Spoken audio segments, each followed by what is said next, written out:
Ժողովուրդ ջան, մի հատ էս տեսանյութը նայեք, որից հետո կխոսենք անպայման։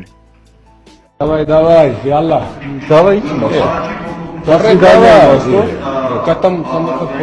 Давай քարելը։ Ինչի՞ ամը։ Արդեն կապները կդրվել է, սանսները թողեցիք ընկալ Ինչի՞ արդեն։ ամը, հասկացա։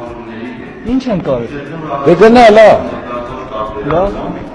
Ներկայիս դրությամբ Չակերտների մեջ ասված ընդդիմադիր լրագրողները, ձեր կարծիքով սիրելի հայրենակիցներ ջան, կարող էին իրենց թույլ տալ այդ ժամանակաշրջանում այդպես խոսալ երկրի ղեկավարի հետ, падգամավորի հետ,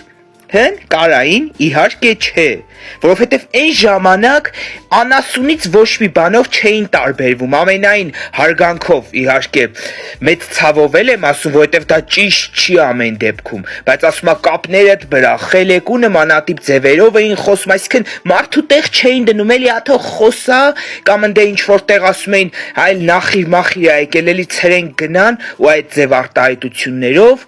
ու լրատվամիջոց հասկացողությունը մեռած էր Հայաստանում։ Ու այսօրվա դրությամբ, որ կա խոսքի ազատություն, որը ի շնորհիվ Նիկոլ Փաշինյանի վարած ժողովրդավարական քաղաքականության շնորհիվ է, այսօրվա դրությամբ լիքը մարդ սրանից օգտվում է, իր բերանը ամբաղ-զամբաղ բացում է, մոռանալով, որ ժողովրդավարությունը նրա համար չի, որ բերանդ ինչ գա ասես, այլ նրա համար է, որ adekvat եւ գեղեցիկ կերպով արտահայտվես, այսինքն ընդդիմություն ունենալը լավ բան է, բայց պետք է ունենաս առողջ ընդդիմություն, նույնն էլ ընդդիմադիր լրագրողը, պետք է նախ եւ առաջ ինքը իրան հարգի ու նորմալ իր գործընթացները կատարի, այլ ոչ թե այս կամ այն ուժերի վրա աշխատի կամ եսի ինչեր անի, էլի դա ճիշտ չի։ Ինչևէ սիրելի հայրենակիցներ ջան, միասին վերհիշեցինք, կեցե Հայաստանի Հանրապետությունը, կեցենք մենք, կեցե քաղաքացիական պայմանագիրը, Նիկոլ վարչապետ եւ սիրում եմ բոլորիդ։